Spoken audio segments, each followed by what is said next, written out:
তিলোত্তমার ঘটনাটা ভেতর থেকে নাড়া দিয়েছিল। আমরা সবাই খুব ভেঙে পড়েছিলাম, ঘাবড়ে গেছিলাম। কিছুদিন কাটলো, তারপরে আমরা নিজেরা ডিসাইড করলাম যে আমরা মেয়েদের জন্য কিছু করব। তখন আমি আমি কিন্তু কোয়েশ্চেন মার্কটা রেখেছিলাম যে শুধু মহিলাদের নিয়ে সবাই দেখবে। অবশ্যই বৈঠকের অডিয়েন্স তৈরি হয়েছে, তো সব জনারে মানুষদেরকে আমরা এনেছি, তাই তো? মহিলাদেরকে নিয়ে কথা বলাটা অত্যন্ত জরুরি। নামটা কিন্তু সুমিতা দি দিয়েছে, বৈঠকে বৈঠক। ডিসকাস করতাম কোয়েশ্চেন নিয়ে, রিসার্চ নিয়ে, তখন একটা বেশ মতবিরোধ তৈরি হলেও পরে সেটা ঠিক হয়ে যেত।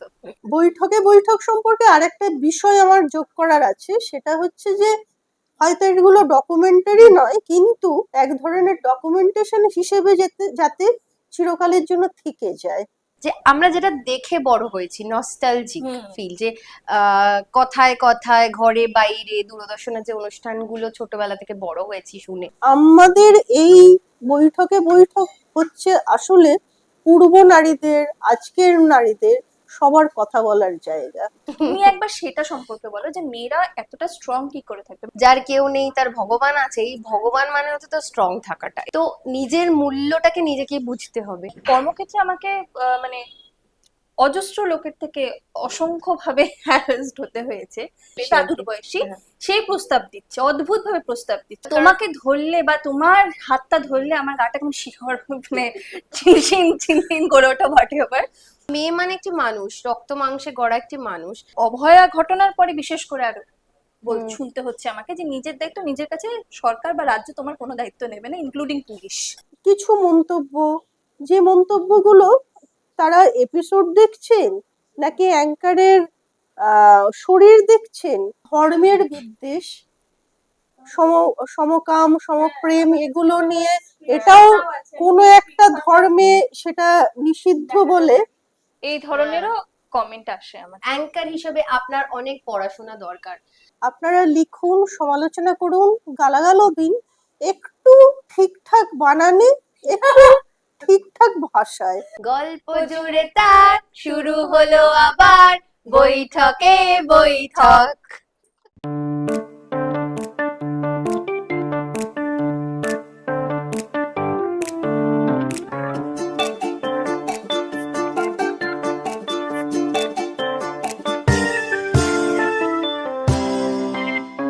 দশভুজা নাশে বলতো তার হয়, তার জীবন জুড়ে হাজারো পরাজয়, তবুও তার পথে থামার প্রথা নেই, আগলে যায় সরে চলার খেয়ালে, সীমানা ভোলার দুরানা সেই, কপালে লেখা টেখা কিছু নেই, আছে যা তাকে বলে ধক, কপালে লেখা টেখা কিছু নেই, আছে যা তাকে বলে ধক। গল্প জুড়ে তার শুরু হলো আবার বৈঠকে বৈঠক, গল্প জুড়ে তার শুরু হলো আবার বৈঠকে বৈঠক। আমাদের এই পর্বের স্পন্সর হলেন অন্নপূর্ণা স্বাদিষ্ট। 50টা এপিসোড দেখতে দেখতে নভেম্বরে আমরা, নভেম্বর নয়, এটা আসলে তিলোত্তমার ঘটনাটা ঘটার বেশ কিছুদিন আগে আমার খুব ইচ্ছে করছিল যে এমন একটা কিছু করি যেটাতে পডকাস্টের মতোই অনেকে ডাকবো, গল্প করব। তখন আমার সাথে আলাপ হয় পদ্মপর্ণার। ওর অভ্রদার একটা বই, যেটা লাস্তারা থেকে প্রকাশিত হয়, নামটা হচ্ছে প্যারালাল ওয়ার্ল্ড এন্ড অমরত্বের টাইমলাইন। হ্যাঁ, ওরা খুব সুন্দর একটা কাজ করেছে। তো ওইখানে আলাপ হয় এবং ওরা দুজনই ডকুমেন্টারি কাজ করে, ছবি করে, এবং ওরা থাকে খুব সুন্দর জায়গায় নর্থ বেঙ্গলের। তো আমরা কথা বলতে থাকি, তো ঠিক হয় যে ঠিক আছে করবো। এবং আমার একটি বন্ধু আছেন, একজন বন্ধু, যিনি আমার বৈঠকের কাস্টমার বলা যায়, রেগুলার, ওর সাথে 8 বছর ধরে আলাপ। তো একদিন গল্প করতে করতে বলছিলাম যে এরকম একটা প্রজেক্ট করতে চাই, তো টাকা ছাড়া তো কোনো প্রজেক্টই হয় না। তো বললো তুমি কতটা শুরুটা তো করো, তারপরে দেখা যাবে। যখন ভেবেছিলাম তখন তো ঠিক ছিল, কিন্তু তিলোত্তমার ঘটনাটা ভেতর থেকে নাড়া দিয়েছিল। তখন মনে হয়েছিল যে আমরা যখন ভেবেছিলাম এটা হচ্ছে এপ্রিল মাসটা বোধহয় এরকম, কিন্তু অগাস্টে যখন ঘটনাটা ঘটলো 2024-এর, আমরা সবাই খুব ভেঙে পড়েছিলাম, ঘাবড়ে গেছিলাম, কি করব বুঝতে পারছিলাম না। কিছুদিন কাটলো, তারপরে আমরা নিজেরা ডিসাইড করলাম যে আমরা মেয়েদের জন্য কিছু করব। আমরা পদ্মপর্ণা, আমি, সুমিতাদি মাঝে মাঝে উঁকি মারতো, তখন সুমিতাদি আমাদের অনবোর্ড হয়নি অনুষ্ঠানে। আমি যেটা করছি সেটা অন্যরাও নিশ্চয়ই ফেস করেছে, এত বছর ধরে যারা সাকসেসফুল নিজের নিজের কেরিয়ারে, তাদের ডেকে কথা বলি। এটা আমার প্রথম চিন্তা ভাবনা, এবং আপনারা অনেকেই বলেছেন যে এটা কার চিন্তা, এটা পুরোটাই আহ, আমি ভেবেছিলাম। তারপর আমি কনভে করেছিলাম পদ্মপর্ণাকে, এবং পদ্মপর্ণা খুবই ছোট একটি মেয়ে, কিন্তু ওর ভাবনা চিন্তা বেশ বড়দের মতো। আমরা একটা দীর্ঘ আলোচনার পরে, এবং মানে একদিন নয়, মাসের পর মাস একটা আলোচনার পরে আমরা সেটাকে মানে ইম্প্রোভাইজ করেছি। অনেক পরে সুমিতা দি আমাদের সঙ্গে যোগ দেয়, এবং সুমিতা দি না থাকলে হয়তো আমরা মানে 50টা এপিসোড হতো না। হতো না। মানে আমি আর তুই মিলে 50টা করতে পারতাম না, এটা আমার সবসময় মনে হয়। আজকের এই এপিসোডটা আমরা বলবো এর পিছনের ঘটনা। প্রথমত তো এটা আমরা কখনোই ইন্টারভিউ রাখতে চাইনি, এটা আমরা আড্ডার মধ্যে দিয়ে বিভিন্ন কথা উঠে আসে। ইন্টারভিউ হলে কি হয়, ইন্টারভিউ আমরা সব জায়গাতেই দেখতে পাই। আমরা যেহেতু এই আমাদের এই প্রথম কথা ভাবনাটা উঠে এসছে কিন্তু ভাবনাতে আড্ডা থেকেই। চলে। আবার বৈঠকে আমরা প্রচুর আড্ডা দিই, এটা হ্যাঁ, আপনারা একদমই তাই। জানেন, যারা আবার বৈঠকে আসেন তারা জানেন। এবং এরকম আড্ডা দিতে দিতে সুমিতাদি বই বানিয়ে ফেলে, আমরা নানা রকম থটস বানিয়ে ফেলি, বেড়াতে যাওয়ার প্ল্যান হয়ে যায়, তো অনেকে আমি স্ক্রিপ্ট লিখে স্ক্রিপ্টের ফেলছে, কথা ভেবে তো ফেলে। এরকম হয়ে যাচ্ছে। তো এইটা কিন্তু আড্ডা। সেকেন্ড কথা হচ্ছে, আমি কোনো রিপোর্টার নই, একদমই তাই। আমি কোনো জার্নালিস্ট নই, আমি এখন এই মুহূর্তে একজন অভিনেত্রী এবং একজন অন্টারপ্রেনিউর, যে একটা ব্যবসা করি। এবার এইটা করার একটাই কারণ ছিল, যেটা বলেছি, এটা কিন্তু কোনো ইন্টারভিউ নয়, এটা একটা একটা মানুষের জার্নি। আমি যা যা জানতে চাই সেইটুকুই আমি জানতে বসেছি। 50 হলো, ভাবছেন তো কলকাতা দূরদর্শনের 50 বছর পূর্তির কথা বলছি? না, এক অন্য 50-এর কথা বলতে এসেছি এখানে।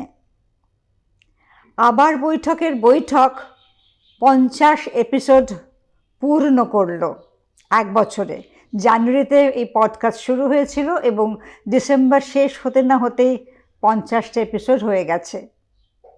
আমার খুব সৌভাগ্য যে আমি এই পডকাস্টের প্রথম এপিসোডে ছিলাম, মানে আমাকে দিয়ে শুরু হয়েছিল, আমার সাক্ষাৎকার দিয়ে। তারপরে এতগুলো এপিসোড হয়েছে, বিভিন্ন ক্ষেত্রে যারা অসামান্যা, অনন্যা, বা যারা সাফল্য অর্জন করেছেন বিভিন্ন ক্ষেত্রে, সেই সব মহিলাদের নিয়ে এই অনুষ্ঠান। মূলত মহিলাদেরই অনুষ্ঠান, মহিলাদের কর্মজীবন, ব্যক্তিজীবন, তাদের দক্ষতা, তাদের সংগ্রাম সবই উঠে আসে এই এপিসোডগুলোতে। আপনারা যারা দেখেন তারা তো জানেনই, যারা এতদিন দেখেননি তাদের জন্য বলছি, অবশ্যই দেখবেন। 50 হয়ে গেল। স্বরলিপির আবার বৈঠকে যেমন স্ট্যামিনা দেখি, ঠিক সেরকমই স্ট্যামিনা দেখতে পাচ্ছি বৈঠকেও। খুব ভালো লাগছে, আমার মতো আপনারাও দেখবেন। আর আশা করব 50-100তে গড়াবে, হয়তো আরও পর অবধি যাবে। আপাতত 100তে গড়াক, তাই চাই। আমার শুভেচ্ছার সঙ্গে সঙ্গে আপনাদেরও শুভেচ্ছা ওদের দরকার, সেটাই চাইবেন। এই অবধি আজকে, নমস্কার। এইখানে আমি একটু যোগ করতে চাই, এর মধ্যে বহু অতিথি হন যাদেরকে হয়তো আমি বা ও ব্যক্তিগতভাবে মানে আদ্যন্ত জানে, কিন্তু তা সত্ত্বেও প্রশ্নগুলো ওইভাবেই রাখা হয় যে একজন পুরো অচেনা মানুষ একদমই তাকে কিভাবে জানবে। একটা একটা করে বইয়ের পাতা উল্টোচ্ছে, যে হ্যাঁ আজকে প্রথমে মানে এটা পরিচিতি। সবাই যে সবাইকে জানবে এরকম মানে দাবি আমরা ওটাই। এবার মুশকিলটা হয় যে তার যারা পরিচিত তারা ঝপঝপ করে মন্তব্য করেন, এটাও জানে না, ওটাও জানে না, আর এবার তাদেরকেই যদি বলে আর একজন অতিথি সম্পর্কে, তিনি হয়তো দেখা যাবে কিছুই জানেন না তার সম্পর্কে। এবং এটা না একটা বিষয় যে আমরা যখনই পরিচিত কোনো মুখ আনছি, যার মানে মাসে খুব পরিচয় আছে, তার সম্পর্কে এই প্রশ্নগুলো কিন্তু ওঠে না। যাদের মাসে অনেকে চেনে না তাদের ক্ষেত্রে প্রশ্নগুলো ওঠে, কিন্তু আমরা কেন তাদের ক্ষেত্রে আমরা সেইভাবেই প্রশ্নগুলোকে তৈরি করি যাতে আমরাও অনেক কিছু হয়তো তখন সেই মুহূর্তে যে আড্ডা ছল অনেক কিছু তখন আমরাও জানতে পারি। একদমই তার। আমি এমনও ভাবে প্রশ্নগুলো করি যেটা আমার জানতে ইচ্ছে করে, বা আমার এখানে যারা বসে আছেন তাদের জানতে ইচ্ছে করে, একদমই তাই। যিনি অতিথি আড্ডা মানে দিতে এসেছেন। সঞ্চালক জানছে, সঞ্চালকের জানার সঙ্গে সঙ্গে দর্শক জানছে। অনুষ্ঠানটা করে করে নিজেকে রোজ তৈরি করি, যখন হেরে যাই না, ভেঙে পড়ি। আমরা তো সবাই নিজেদের চড়াই উতরাই নিয়ে খুবই ব্যতিব্যস্ত থাকি, কিন্তু যখন আমি ভেঙে যাই আমার মনে হয় এই মানুষটা এই সময় থাকলে কি করতো, সেটা আমাকে ইন্সপায়ার করে। আমার মনে হয় আমাদের অনুষ্ঠান থেকে অনেকে এইভাবে ইন্সপায়ার্ড হয়। তো এবার পদ্মপর্ণার কাছে যাই আমি, যে পদ্মপর্ণা প্রথম যখন তোর কাছে আসে তুই কি ভেবেছিলি সেই অনুষ্ঠানটা নিয়ে? আমার মনে আছে আমরা ঠিক যে জায়গাটা এখন বসে পডকাস্টটা হচ্ছে এই জায়গাটায় বসেছিলাম, এবং সুমিতাদির সঙ্গে তখন বইটা নিয়ে তখনও ডিসকাস হচ্ছিল, তাই তো সুমিতাদি? সেই সময় স্বরলিপিদি আমাকে প্রস্তাব দেয় যে এরকম একটা পডকাস্ট ভাবছি শুধু মহিলাদের নিয়ে। তখন আমি আমি কিন্তু কোয়েশ্চেন মার্কটা রেখেছিলাম যে শুধু মহিলাদের নিয়ে সবাই দেখবে। তখন স্বরলিপিদি সেটাকে জোর গলায় বলেছিল, কেন দেখবে না, নিশ্চয়ই দেখবে, সবাই দেখবে, মহিলাদেরকে নিয়ে কথা বলাটা অত্যন্ত জরুরি। সবাই মানে আমরা পুরুষ মহিলা সবার সমানভাবে সবার কথা বলছি, কিন্তু যদি আমরা মানে ফোকাসটা মহিলাদের উপরে করি তাহলে আরো অনেক কথা অনেক গল্প বেরিয়ে আসবে যেগুলো আমরা অনেকেই জানি। আর আমি সবসময় বলি যে মেয়েদের স্ট্রাগলটা পুরুষদের থেকে অনেক অনেক বেশি। বেশি, অনেক বেশি, সবাইকেই ফেস করতে হয়। এবং তারপর আমাদের আস্তে আস্তে সবাইকে খোঁজা, সবার মানে আমরা প্রথমে ভেবেছিলাম যে আমরা পুরো মেয়েদের একটা টিম হ্যাঁ। বানাবো, কিন্তু কোনো কারণে, নানা রকম কারণে সেটা নানা রকম হয়ে কারণে ওঠেনি। সেটা কোনোভাবেই হয়ে হ্যাঁ। উঠছিল না। তো অজস্র মানে লোকেদের সঙ্গে আমাদের যোগাযোগ হয়েছে, তারপরে আমরা একটা টিম রেডি করি, এবং আমার যতদূর মনে হচ্ছে 28শে নভেম্বর আমাদের প্রথম শুটটা হয়, এবং ফার্স্ট টেলিকাস্ট বলছি, পডকাস্টটা ফার্স্টটা হচ্ছে 17ই জানুয়ারি। আমরা ভেবেছিলাম 1 জানুয়ারি থেকে শুট, মানে ওই সেকশনটাতে। তো এবার যেটা হয়েছে, আমি আস্তে আস্তে এই ডিজিটাল ব্যাপারটা জানতে শিখেছি, কি ইউটিউব কি, সেটা কিভাবে হয়, সেটাতে মানে আমার কাছেও এটা একটা বিশাল বড় মাধ্যম, যে আমি নিজে জানি না, আমি নিজে কোনোদিন ডিজিটালি একেবারেই জানতাম না কিছু। সেখান থেকে থাম্বনেল কি, সেটা কি করে পোস্ট করতে হয়, তারপর ট্রেলার তৈরি করো। হ্যাঁ, যেটা আমার মনে হয়েছিল যে আমরা, সুমিতাদি তখন ছিল, যে সুমিতাদির সাথে কথা ছিল যে আমরা যেটা দেখে বড় হয়েছি, নস্টালজিক ফিল, যে কথায় কথায় ঘরে বাইরে দূরদর্শনের যে অনুষ্ঠানগুলো ছোটবেলা থেকে বড় হয়েছি শুনে, একদম তামঝাম ছাড়া একদম সিম্পল, শুধু কথা শুনবো লোকেদের, এবং যারা আসছেন তাদের জার্নি নিয়ে গল্প করব, তাদের স্ট্রাগল নিয়ে গল্প করব। তো সেই জন্য না আরেকটা ভেবেছিলাম যে আমার ইচ্ছে ছিল এটা, যে একটা টাইটেল ট্র্যাক থাকবে, এবং এই যে কপালে লেখা ঠেকা কিচ্ছু নেই, আকাশ যে এত সুন্দর একটা লেখা পাঠিয়েছে এবং সুর দিয়েছে, সেটার জন্য সত্যি আকাশকে অসংখ্য ধন্যবাদ। এবং তারপরে হচ্ছে ঋতপাদিকে যারা জানে তারা জানে, ঋতপাদি শান্তিনিকেতনে থেকে বড় হয়েছে এবং রবীন্দ্রসঙ্গীতকে নিয়ে বড় হয়েছে। সেখানে দাঁড়িয়ে এরকম একটা সুন্দরভাবে আকাশের কম্পোজিশন, এত সুন্দরভাবে গানটা গেয়েছে, অসংখ্য ধন্যবাদ ঋতপাদিকে। সঙ্গীত আয়োজনে ছিল ম্যাক মোল্লার, সঙ্গীতায়োজন সহযোগী ছিল নিরঞ্জন, রেকর্ডিং মিক্সিং ও মাস্টারিং এ ছিল বিমান, আর ম্যাজিক স্টুডিওতে হয়েছিল। আর এখন এই শুরু যখন হয়েছিল আমাদের সাথে, তখন আমাদের সিনেমাটোগ্রাফার ছিল সৌরভকে দিয়ে আমরা শুরু করেছিলাম। তারপরে এখন আমাদের সঙ্গে যোগ দেয় হচ্ছে শুভজিৎ এবং স্নিগ্ধা তার সহকারী, সে এডিটটাও করে। আর প্রথমে এডিটটা করতো পদ্মপর্ণা। মানে তখন আমাদের টিমটা খুব ছোট ছিল না, হ্যাঁ। মানে আমার এখনো মনে আছে যে আমাদের তখন সব বাজেট decision, ছোট, টিম ছোট, বাজেট ছোট, সবাইকে ফোন করা হচ্ছে, বিভিন্ন যারা ক্যামেরা করবে বা এডিট করবে প্রত্যেকের নাম্বার নেওয়া হচ্ছে, তাদের সাথে যোগাযোগ করা হচ্ছে, আমরা ডিসিশন নিচ্ছি যে এইটুকু বাজেটে আমরা কিভাবে তাদেরকে পেমেন্ট করব, কি করবো, কিন্তু পেমেন্টটা করা হবে সবাইকে, মানে এই একটা। না, আমার ছোটবেলা থেকে মনে হয়েছে যে কোনো প্রফেশনাল কাজ করতে গেলে 1 টাকা হোক বা 1 লাখ টাকা কিছু দেওয়া দরকার, না হলে সেই প্রফেশনালিজমটা কিছুদিন পর আর ইচ্ছে থাকে না, একদম থাকে না। এবং আমার মনে আছে আমি এক বিয়ে বাড়িতে গেছিলাম, আমার এক দাদার বিয়েতে লখনৌতে, এবং ওখান থেকে আমি সুমিতাদিকে ফোন করছি, তোমাকে থাকতেই হবে পডকাস্টে। সুমিতাদি বলছে না, আমি এসব ব্যাপারে থাকি না। আমি বলেছি তোমায় থাকতে হবেই, তুমি না থাকলে এটা হবে না। না মানে আমি বাইরে থেকে থাকতে চাই, ওই বাইরে থেকে সমর্থন করার মতো। ভিতরে ঢুকলেই মতবিরোধ অনর্থক মতবিরোধকে আমি ভীষণ ভয় পাই, কারণ আমি ভীষণ অন্য ধরনের জিনিস ভালোবাসি। তাকে কি করে মানুষের সামনে তুলে আনা যায়। তারপরে হয়তো এই পপুলারিটি, না পপুলার, তারপরে এখানে অনেকগুলো টাকা পয়সার বিষয় আছে, এপিসোড উঠলো কিনা, ঝুলে গেল কিনা, আমার প্রস্তাবিত কোনো গেস্ট এসে ডুবিয়ে দিল কিনা, সুমিতা দি অনেক কিছু ভাবে, লোকে কি বলবে। লোকে কি বলবে। কিন্তু সুমিতা দি এবং Yes, আমরা yes. যখন বসতাম প্রতিটা এপিসোডের আগে, যখন আমরা মানে ডিসকাস করতাম কোয়েশ্চেন নিয়ে, রিসার্চ নিয়ে, তখন একটা বেশ মতবিরোধ তৈরি হলেও পরে সেটা ঠিক হয়ে যেত।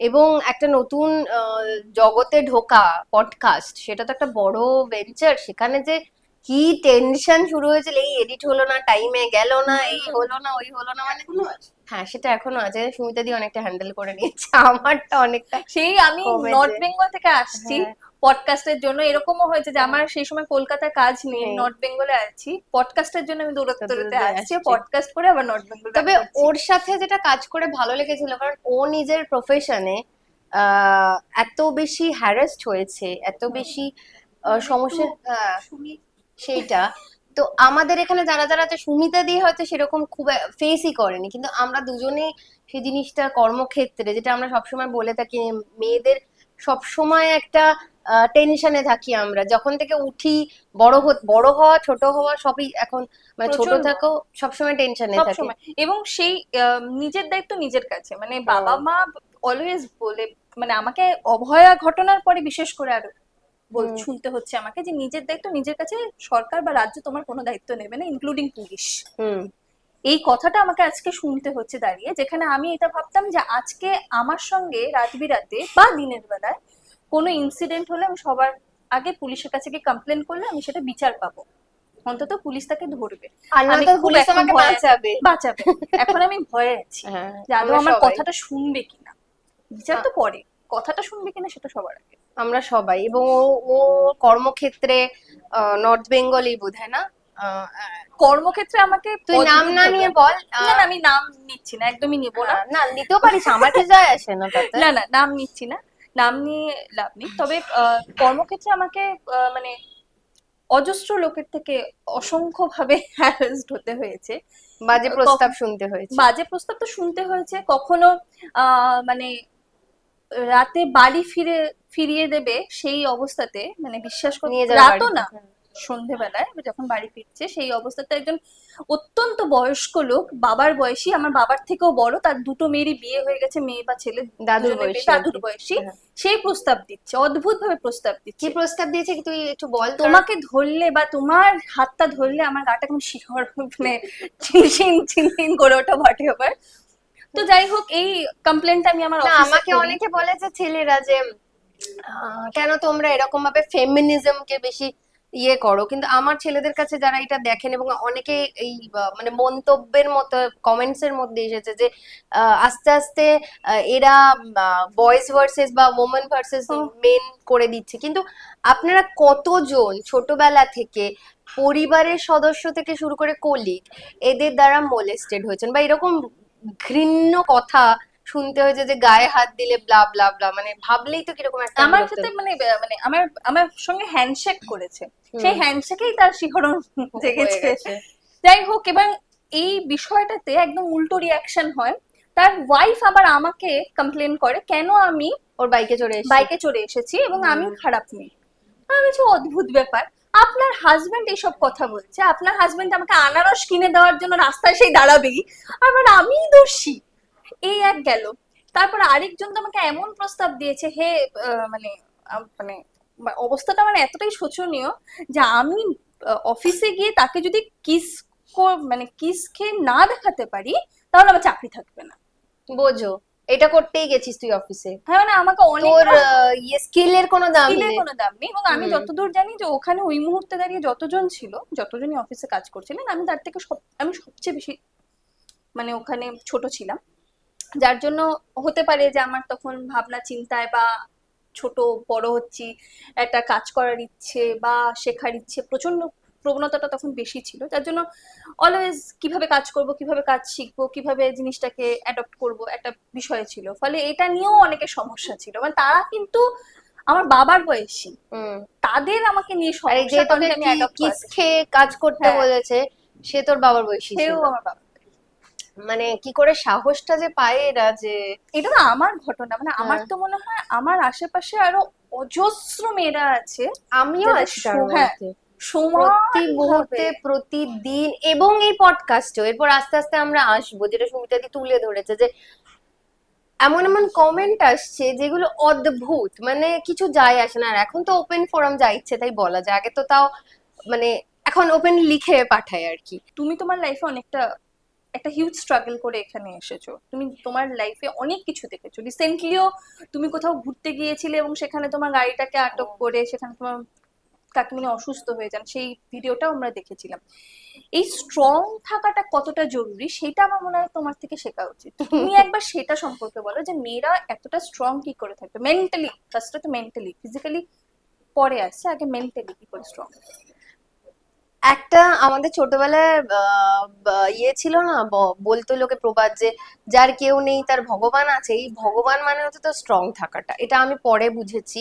আর পরে কি হবে, life is totally full of Pandora's box, মানে কখন খুললে কি আসবে সেটা জানি না। আর এইটা না এক্সপিরিয়েন্সের সাথে সাথে হয়েছে, লড়াই করে যাই, আর তো উপায় নেই, তো লড়ে যাই, দেখা যাক। ভেঙেছি, আমিও প্রচুর ভেঙেছি, যারা আমার সঙ্গে আছে। কিন্তু হ্যাঁ, ভেঙে পড়ার পর নিজেকে গুছিয়ে নেওয়াটা, কারণ তুমি ছাড়া তোমার আর কেউ নেই, that is most important. You are the precious gift of yourself. তো নিজের মূল্যটাকে নিজেকেই বুঝতে হবে। আর নিজেকেও ভেঙে পড়লে না, আমি একটা জিনিস বলছি, যে আমি যখন দেখেছি আমার খুব রাগ হচ্ছে, মুড অফ, ভাল লাগছে না, আমার মনে হয় যে সবার মুড অফ। যেই আমি হাসতে শুরু করেছি, সবাই আনন্দ পেতে শুরু করেছে, হাসতে শুরু করেছে।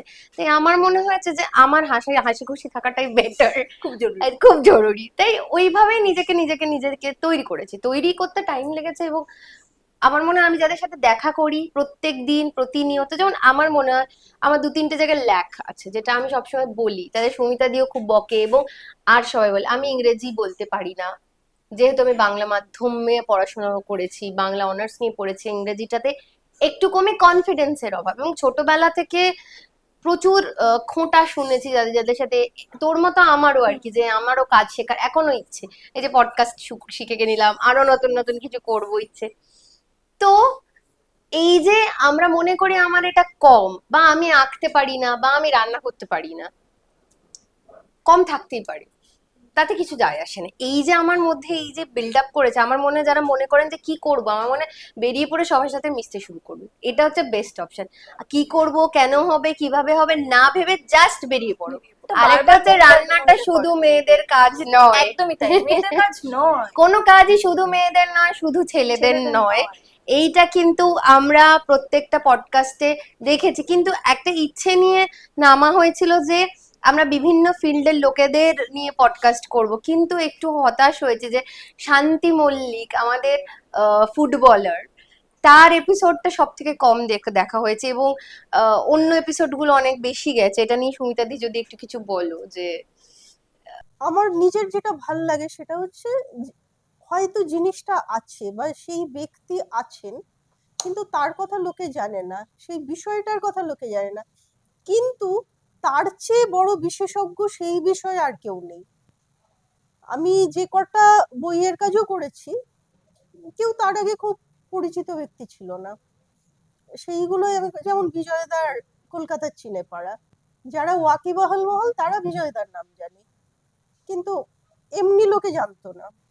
নীলাঞ্জন যখন তিস্তা নিয়ে লেখাটা লিখছে, বইটা বেরোয়ার পর লোকজন ভীষণ হইচই করেছে, তার আগে কেউ নীলাঞ্জনের কথা জানতো না। ওর সাথে আমার অদ্ভুত ভাবে আলাপ বেড়াতে গিয়ে।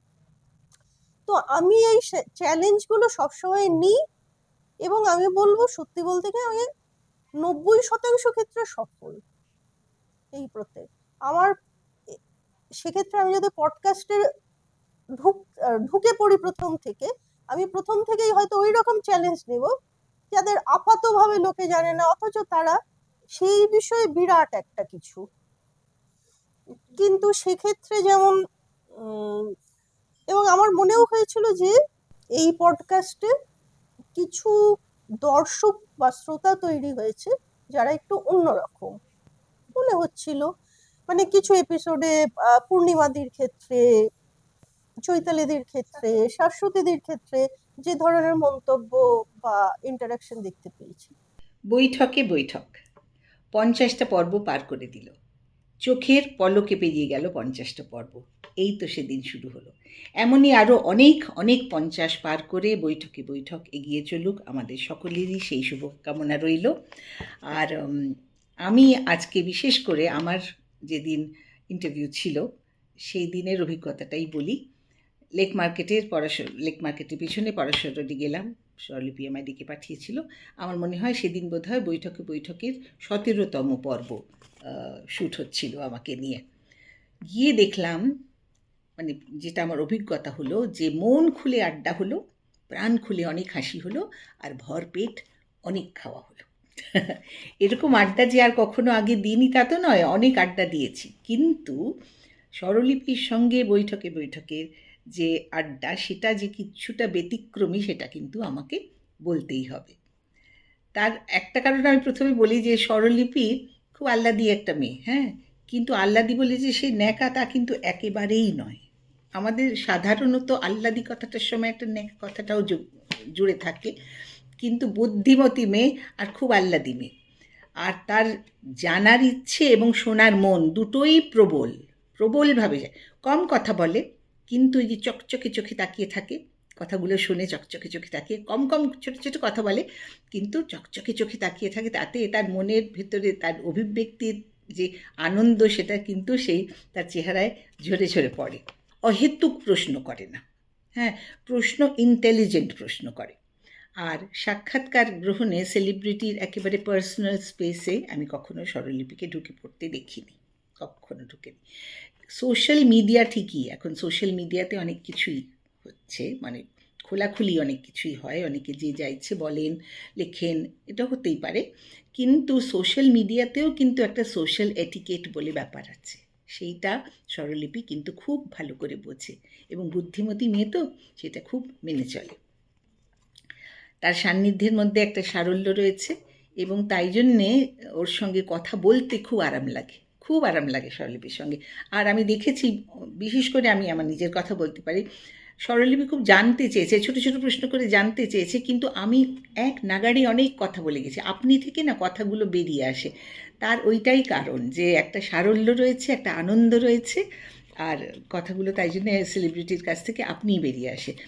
গত শতাব্দীর কথা বলছি, শিখেছিলাম যে অ্যাঙ্কার কম কথা বলবে, সেলিব্রিটিকে বেশি কথা বলতে দেবে। বৈঠকে সবাইকে আমার অনেক ভালোবাসা জানাচ্ছি, অনেক শুভকামনা জানাচ্ছি। 50তম এপিসোড বোধহয় সবেমাত্র পেরিয়ে গেল, তাই জন্যে এই শুভেচ্ছা বার্তা আমি তোমাদের পাঠালাম। সেই সঙ্গে আমি আবার সবাইকেই তোমাদের বলছি এবং দর্শককেও বলছি, বৈঠকের 500তম এপিসোডে আমি আবার আসবো, এসে আমার মতামত দেব। আপনারা সবাই দেখতে থাকুন বৈঠক। আর আবার আড্ডার সব ভাই বোনেরা ভালো থেকো, আনন্দে থেকো, আমি রইলাম তোমাদের সঙ্গে। কিন্তু অদ্ভুত হতাশাজনক লাগে, সেই অন্যরকম মানুষই শান্তি মল্লিক দেখেন না।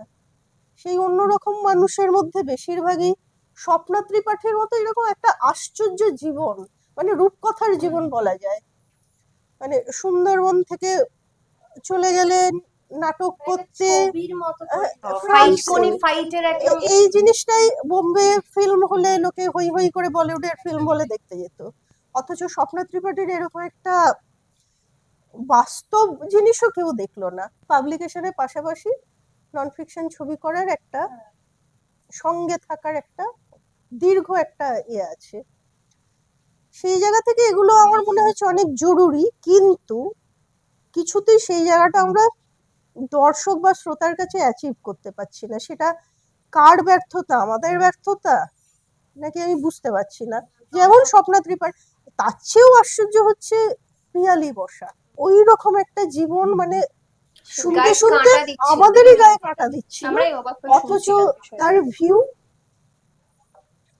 অথচ সেই এপিসোডে আবার শাশ্বতীদি দেখে মন্তব্য করেছেন যে তার পাশে কি করে দাঁড়ানো যায়। মানে এটা আমার কাছে এখনো পর্যন্ত এই বৈঠকটা আমার পাবলিকেশন নিয়ে আমি যতটা, কিন্তু সুমিতা দি দিয়েছে বৈঠক। আমি যতটা কনফিডেন্ট, এই জায়গাটা আমার কাছে এখনো খুব ধাঁধা।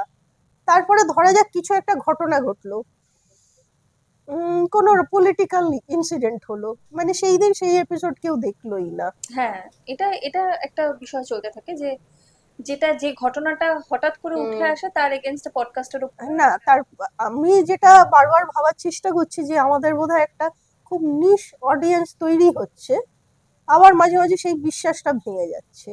আবার বৈঠক সবসময় খুব প্রিয় একটা জায়গা, আর এখন আবার বৈঠকও খুব প্রিয় একটা পছন্দের আড্ডার জায়গায় পরিণত হয়েছে। এটাকে এখন সেফলি একটা ঠেক তো বলাই যায়, কেননা 50 বার যেখানে একজন মানুষ 50টা আলাদা মানুষের সঙ্গে আলাদা বিষয় নিয়ে জমিয়ে আড্ডা দিয়ে ফেলেছে, ইট ইজ আ প্রপার আড্ডার ঠেক নাও। আমার যেটা খুব ভালো লাগে, 50টা এপিসোডই তো দেখিনি, বাট যে কটা দেখবার সময় হয়েছে সে কটা খুব সাগ্রহে দেখেছি। সবচেয়ে বেশি যেটা ভালো লাগে সেটা হলো যে গল্পের স্পন্টেনিটি। কখনো মনে হয়নি যেটা একটা স্ক্রিপ্টেড আড্ডা যেখানে সঞ্চালিকা বসে রয়েছেন, তার কাছে একটা স্ক্রিপ্টেড কোয়েশ্চেনের রয়েছে, খুব সুন্দর করে কনভারসেশনটা ফ্লো করে। স্বরলিপিদির একটা নিজস্ব কথা বলবার ভঙ্গিমা, তার বাচন ভঙ্গি এবং সর্বোপরি স্বরলিপিদির নিজের জীবনের একটা খুব সুন্দর ছায়া আবার বৈঠকে সবসময় পড়ে। আমি নিজে যখন স্বরলিপিদির সঙ্গে আড্ডা দিতে গেছি জমিয়ে মজা করেছি, এবং আমারও মনে হয়েছে যে স্বরলিপিদি অ্যাজ আ পার্সন যেভাবে ইভলভ করতে করতে গেছে বিভিন্ন পর্যায়ে, সেটারই একটা প্রতিফলন আবার বৈঠক। আমার তরফ থেকে অনেক অনেক অনেক অনেক অনেক শুভেচ্ছা আর এত আদর স্বরলিপিদিকে। না, আমার মনে হয় যে অডিয়েন্স আমাদের তৈরি হয়েছে, অবশ্যই বৈঠকের অডিয়েন্স তৈরি হয়েছে। আমরা যতই হোক, যেভাবেই হোক, যে ধরনের মানুষদেরকে আমরা নিয়ে আসছি এখনো পর্যন্ত, সব জনারে মানুষদেরকে আমরা এনেছি, তাই তো? নমস্কার, আমি উজ্জয়িনী। আমার মতে যে কোনো ক্রিয়েশনের পেছনে থাকে একটা বিরাট এফর্ট, শুধু একার ভাবনা নয়, একটা গোটা টিম এফর্ট না থাকলে কোনো কিছুই আমার মনে হয় অ্যাচিভ করা সম্ভব নয়। এবং সব কিছুই আজকালকার যুগে এত কন্টেন্টের ভিড়ে একটা সার্টেন জায়গায় পৌঁছোতে সত্যিই বেশ বেশ বেশ কঠিন হয়ে উঠেছে। তবে আবার বৈঠকের জার্নি দেখতে দেখতে 50তম এপিসোডে পৌঁছলো, আর সেখানে আমি সাধুবাদ জানাবো গোটা টিমকে, শুধু স্বরলিপি নয়, স্বরলিপির গোটা টিমকে জানাবো যে এত সুন্দর একটা প্রেজেন্টেশন 50th এপিসোডে পৌঁছেছে, সেটা ট্রুলি মিনস আ লট। আর সেই জার্নিতে আমি একটা ছোট্ট স্থান পেয়েছি, তাই এটা আরও স্পেশাল আমার জন্য। 50 কেন, 100 কেন, 1000টা এপিসোড হোক আবার বৈঠকের সঙ্গে সেই ছোট্ট থেকে ছিলাম, আছি এবং থাকবো। আর অনেক অনেক শুভেচ্ছা জানাই গোটা টিমকে, স্বরলিপিকে। আরও ভালো টপিক নিয়ে তোমরা কাজ করে যাও, এটাই আশা রাখি। And congratulations to the entire team of our বৈঠক ফর কমপ্লিটিং 50 গ্লোরিয়াস এপিসোডস। প্রথমত শুভেচ্ছা। একটা পডকাস্টের 50তম এপিসোড হওয়া, এটা চারটিখানি কথা নয়। এবং বিশেষ করে বৈঠকের সমস্ত স্তরের, যে একটা হচ্ছে শুধু মহিলাদের জন্যই এই পডকাস্টটা, মানে মহিলাদেরকেই ইন্টারভিউ করা হয়, এটা একটা মানে বিশেষত্ব। দ্বিতীয়ত হচ্ছে যিনি এভারেস্টের মাথায় যাচ্ছেন, এভারেস্টের মাথায় যিনি পা রাখছেন, তাকেও ইন্টারভিউ করা হচ্ছে। আবার যিনি আর্ট কলেজের মডেল, তাকেও ইন্টারভিউ করা হচ্ছে। আবার যিনি গৃহ পরিচারিকা বা গৃহ সহায়িকাদের যে সংগঠন, তার যিনি প্রধান, তাকেও ইন্টারভিউ করা হচ্ছে। এই যে রেঞ্জ, এটা সত্যি অভিনন্দনযোগ্য। আমি স্বরলিপিকে খুবই পছন্দ করি, কারণ আমার সবসময় একটা জিনিস মনে হয় যে, আমার নিজের ক্ষেত্রে বলবো যে আমি যখন কাউকে ইন্টারভিউ করি তখন হয়তো আমি একটা সহজ প্রশ্ন করছি, কিন্তু যাকে আমি ইন্টারভিউ করছি তিনি ভাবছেন না, নিশ্চয়ই এর মধ্যে একটা কঠিন কিছু আছে, মহুয়া এত সহজ কিছু করছে না। আর স্বরলিপির ক্ষেত্রে কিন্তু ঠিক উল্টো। স্বরলিপি অনেক কঠিন প্রশ্ন, ওর ইমেজের গুণেই হোক বা ওর উপস্থাপনার গুণেই হোক, সেটা কিন্তু কঠিন প্রশ্ন করছে, কিন্তু মানুষ সেটাকে অনেক সহজভাবে নিচ্ছেন এবং উত্তরও দিচ্ছেন, অনর্গল কথা বলছেন। সর্বাঙ্গীন মঙ্গল এবং মঙ্গল কামনা করি বৈঠকের, এবং শুভেচ্ছা জানাই আরও বহু 50 আসুক বৈঠকের। এই প্রথম মন খুলে অকপট সমস্ত কিছু যেন উজাড় করতে পেরেছিলাম, বলতে পেরেছিলাম, ভালো লেগেছিল। আর প্রতিটা মোমেন্ট আমি এতটা কানেক্ট করতে পেরেছি যে এই অভিজ্ঞতাটা আমার কাছে ভীষণ সুন্দর ছিল। আবার বৈঠক আমরা সবাই খুব ভালোবাসি, কিন্তু বৈঠকে বৈঠক ছিল আমার কাছে একটা একটা নতুন অভিজ্ঞতা, একটা ভীষণ আনন্দের জায়গা, মন খোলা জায়গা, প্রাণের জায়গা। অন্তরের ব্যথাগুলোও যেন ভিতর থেকে যখন বেরিয়ে এলো, তখন দেখলাম যে আমি একা নই।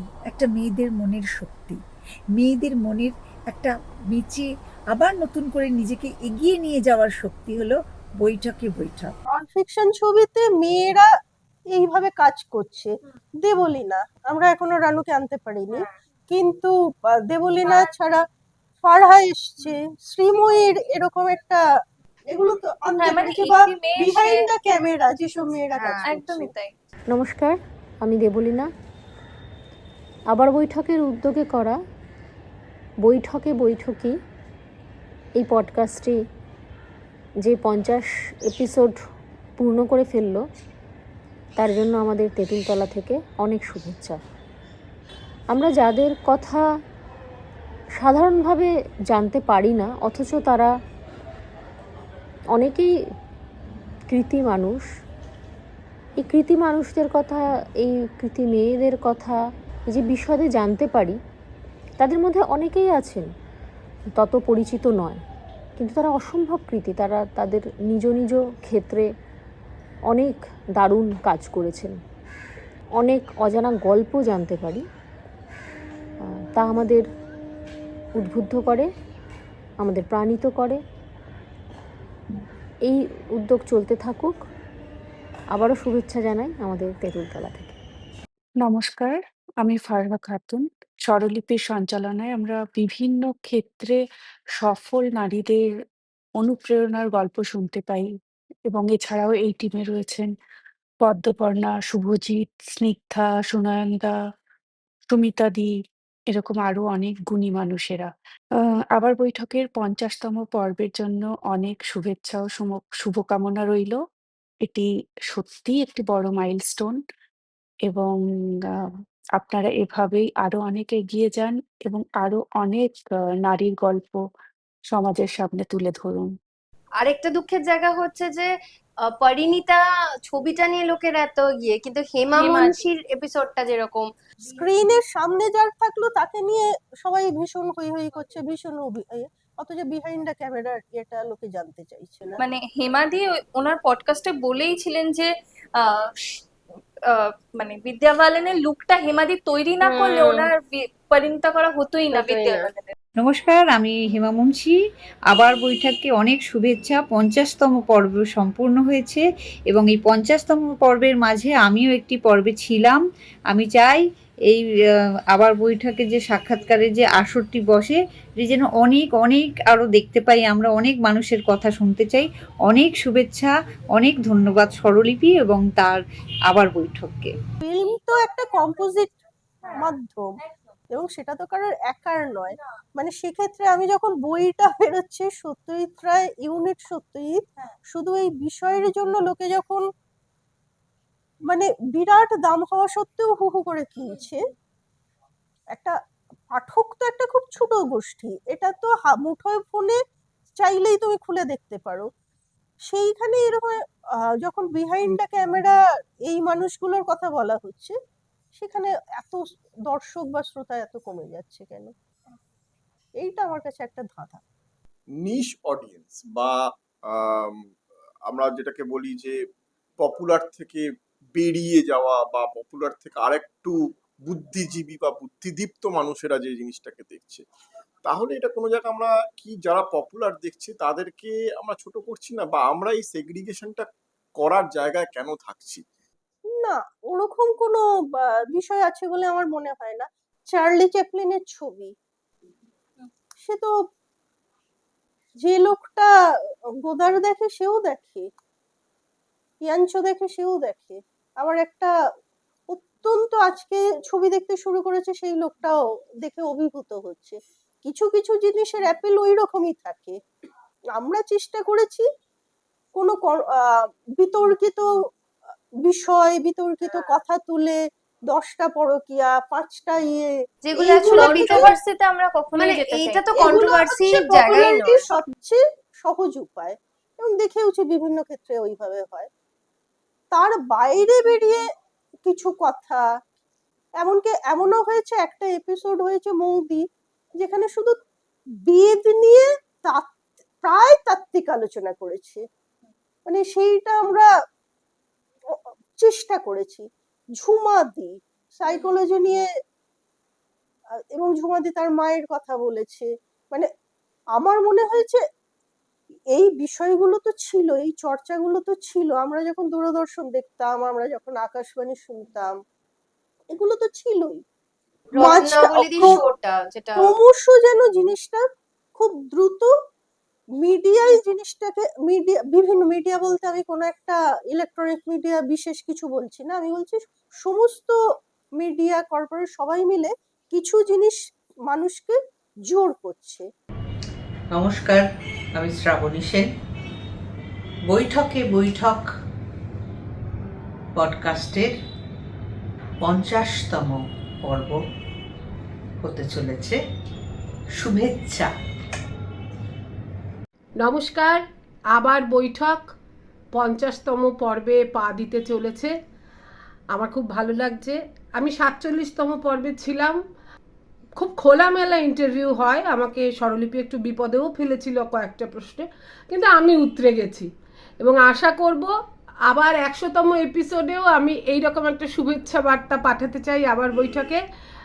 আপনারা সবাই দেখুন এই চ্যানেলটা। নমস্কার, আমি সোমা চক্রবর্তী বলছি।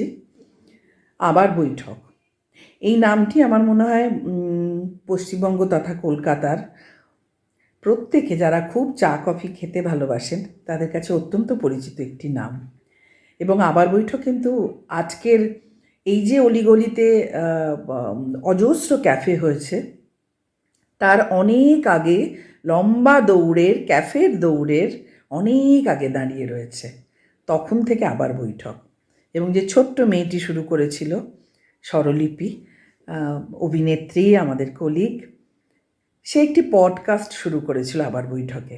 আমি সেখানে গিয়েছিলাম এবং আমাকে ডাকার আগে আমি বহুজনের ওর পডকাস্টের যারা করেছেন তাদের ইন্টারভিউ শুনেছি এবং খুবই আনইউজুয়াল কিছু মানুষের দেখা পেয়েছি, তাদের কথা শুনেছি, তাদের জীবন সম্পর্কে জানতে পেরেছি, তারা আরও কী করতে চান সেটা জানতে পেরেছি। আর আমাকে যখন ডাকলো আমি তো অত্যন্ত খুশি হলাম। 50তম পডকাস্ট এপিসোড ওদের টেলিকাস্ট হবে। আমার অনেক অনেক শুভেচ্ছা। এই যে আবার বৈঠকে পডকাস্টের যে পুরো টিমটি আছে, তারা অত্যন্ত ছোট, তারা খুব ভালো লেখাপড়া করা ছেলেমেয়ে, মানে টেকনোলজিক্যালি ভীষণ সাউন্ড। আমার তো মনে হয়েছে যে তাদের কাছ থেকে আমার অনেক কিছু শেখার আছে। আমার এই 50তম এপিসোডের জন্য আমার অনেক অনেক শুভেচ্ছা, আন্তরিক ভালোবাসা রইল পুরো টিমের জন্য। অনেক অনেক আদর। ঠিক আছে, আমরা চেষ্টা করে যাব। আমার মনে হয় আমার তবে আমি একটা জিনিস সবসময় বিশ্বাস করি, সেটা হচ্ছে যে আজ হয়তো অনেকেই তাদের এপিসোড দেখছেন না, কিন্তু আমরা তো বিভিন্ন রকমের দর্শক বারবার পাচ্ছি এবং পরিবর্তন হচ্ছে, ভাবনার পরিবর্তন হচ্ছে। তাই অবশ্যই হতে পারে যে একটা সময় তারা আবার দেখবেন, আসবেন। যেমন ঝুমাদির ক্ষেত্রে আমার মনে হয় যে অনেকেই হয়তো ঝুমাদি যে এত ভালো নাচ করতেন, উনি সাইকোলজি নিয়ে বা যে বিষয় নিয়ে কথা বলেছেন সেটাও হয়তো আমরা অনেকেই জানতে পারতাম না। তো উনি যখন বলেছেন, ওনার মানে পডকাস্ট এপিসোডে কিন্তু ভিউ হয়েছে। আবার আমরা স্বপ্না ত্রিপাঠীর পডকাস্ট এপিসোডে ভিউ হয়নি মানে এটা বলতে পারছি না যে আজ হয়নি কাল হবে না।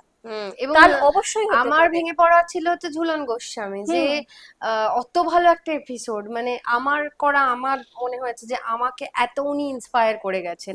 আজকে যেই মেয়েরা ওয়ার্ল্ড কাপ জিততে হু হু করে, কারণ ঝুলন গোস্বামীর অবদান আমরা কোনোদিন ভুলতে পারবো না। তার কারণটা হচ্ছে ওই, আমি তখন যেটা বিশ্লেষণ করে বুঝেছিলাম, ওই সময়ে মানুষ মনে রেখেছিল। পিয়ালির ক্ষেত্রেও তাই, যেই এভারেস্টটা জয় করলো, এই এত ক্ষণিকের একটা স্মৃতি খুব বেশি হলে 3 মাস, 6 মাস, 1 বছর মনে রাখছে। তারপরেই হারিয়ে যাচ্ছে। হ্যাঁ, প্রত্যুষা কিছু বলবে? জুস আচ্ছা, আমার প্রত্যুষারও পরিচয় করিয়ে দিই। প্রত্যুষাও এখানে আমাদের গলার পরিচয় হোক। হ্যাঁ, প্রত্যুষা খুব জলপাইগুড়ি একটা ট্যালেন্টেড মেয়ে, যে আমার অ্যাসিস্ট্যান্ট বলে নিজেকে পরিচয় দেয়, কিন্তু ও থাকাতে একটা আমাদের বেশ পরিবেশে, হ্যাঁ, একটা কফি নিয়ে একটা দারুণ পড়াশোনা করে করেছে, নিজে হ্যাঁ। এখন কফি নিয়ে Business ব্যবসা করছে, হ্যাঁ। করছে, অন্টারপ্রেনিউর একজন।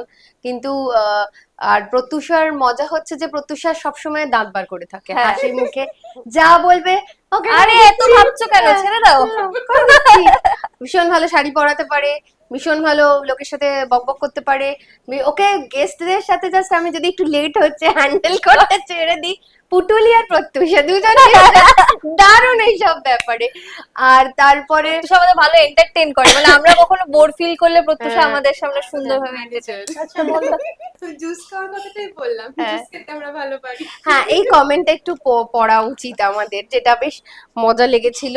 যেমন এইটা আমি পড়তে চাই, এটা আমার খুব ভালো লেগেছে এই কমেন্টটা। অ্যাঙ্কার হিসেবে আপনার অনেক পড়াশোনা দরকার।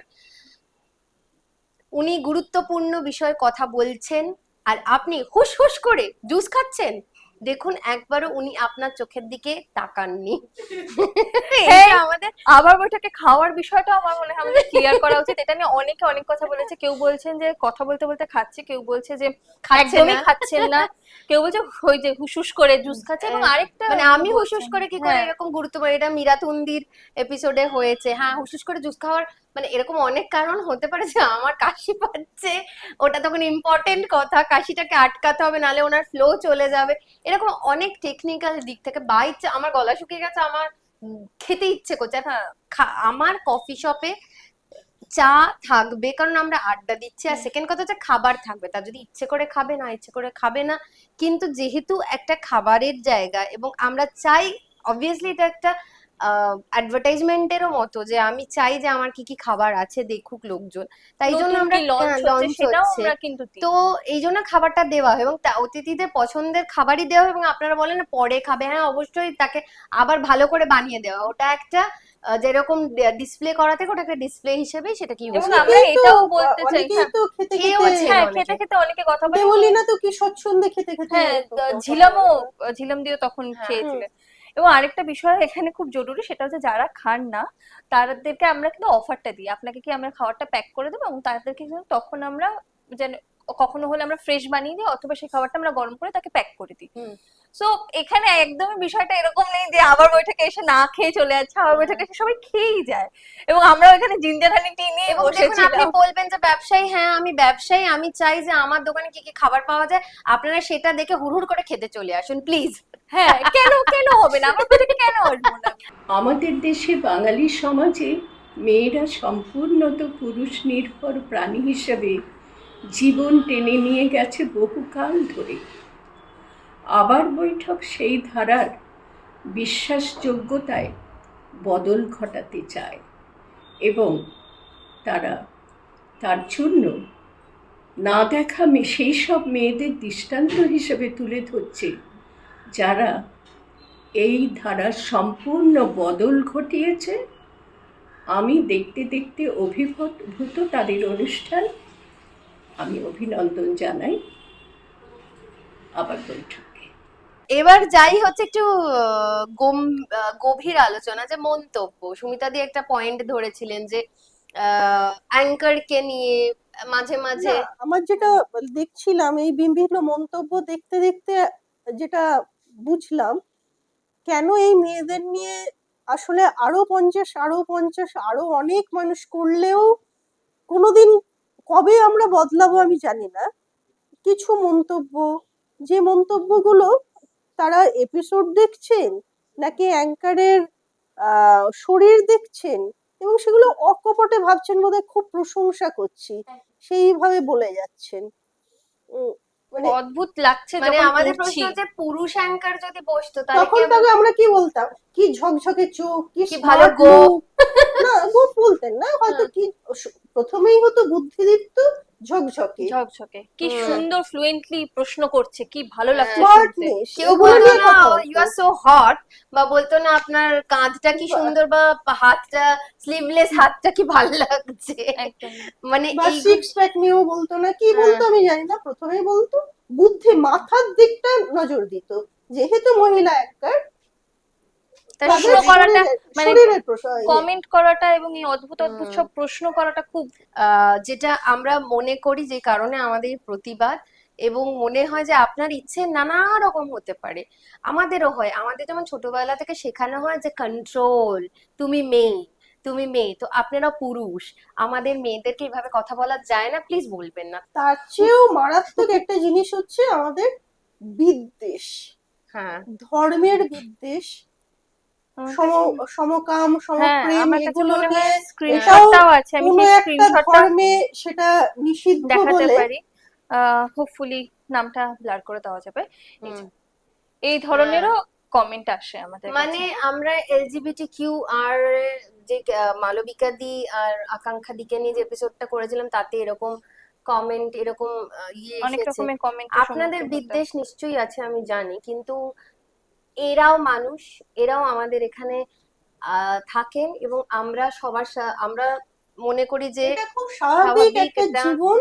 হ্যাঁ, এবং রোহিণীদের কমেন্টের ক্ষেত্রে আমরা হিন্দু ধর্ম নিয়ে একটা না, বেশ হিন্দু ধর্ম আর এমনি মুসলিম বিদ্বেষ, হ্যাঁ, আমাদের কাছে কোথাও সেই রিজওয়ান কেসে মানে কি বিষয়টা কি সেই ভিতরে কেউ ঢোকেনি, মহুয়া এবং অ্যাঙ্কার দুজনকেই মোল্লা ধরে বিয়ে করে দেওয়ার থেকে অদ্ভুত সমস্ত ভয়াবহ, ভাবা যায় না এরকম সমস্ত কমেন্ট, ভাবা যায় না কেন, ভাবাই যায় এমন এমন কিছু কমেন্ট পড়ে, মানে এই কমেন্ট গুলো দেখলে যেমন যতটা রাগ হয়, এমন কিছু কমেন্ট মানে আমাদের কাছে আসে যে কমেন্ট গুলো দেখলে আমরা হাসবো না রাগ করবো আমরা ঠিক বুঝেই উঠতে পারি না।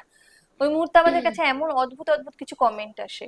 এবং সব থেকে বেশি বোঝা গেছে রোহিণীদির এই এপিসোডটাতে, এবং ভয়ঙ্কর ভয়ঙ্কর আজে বাজে কমেন্ট এসেছে, যেটা মানে সব থেকে ভালো কমেন্ট এসেছে শাশ্বতীদির পডকাস্টে, সেটা হচ্ছে 249টা, এবং রোহিণীদির পডকাস্টে এসেছে 202টা, সেটা হচ্ছে সব থেকে খারাপ কমেন্ট। এবং কমেন্ট গুলো এত বেশি ধার্মিক, আমরা কিন্তু এখানে কোনো ধর্ম নিয়ে কথা বলিনি, আমরা একটা মেয়ে, তার জীবন, তার স্বাধীনতা, সে কতটা স্বাধীনতা পাচ্ছে, আচারকে ধর্ম বলে ধরে দেওয়া হচ্ছে, এক্স্যাক্টলি আচারকে ধর্ম বলে আমাদের এই আচার, এই অনুষ্ঠান একটা মেয়েকে নিয়ে করা হচ্ছে, সেটা বাচ্চা হোক বড় হোক, আমাদের পছন্দ নয়, সেটা আমরা মত প্রকাশ করেছি।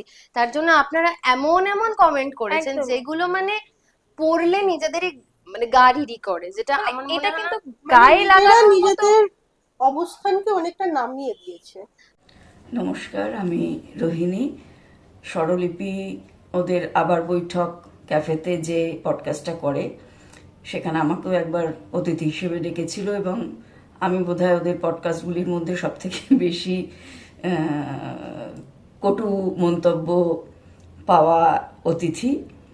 কিন্তু এই কটু মন্তব্যই প্রমাণ করে যে ওরাও যেমন ঠিকঠাক প্রশ্ন করেছিল, ঠিকঠাক বিষয় বেছেছিল, সেরকম উত্তরও গেছে, এবং প্রায় প্রতিটি পর্বই একদম অন্যরকম।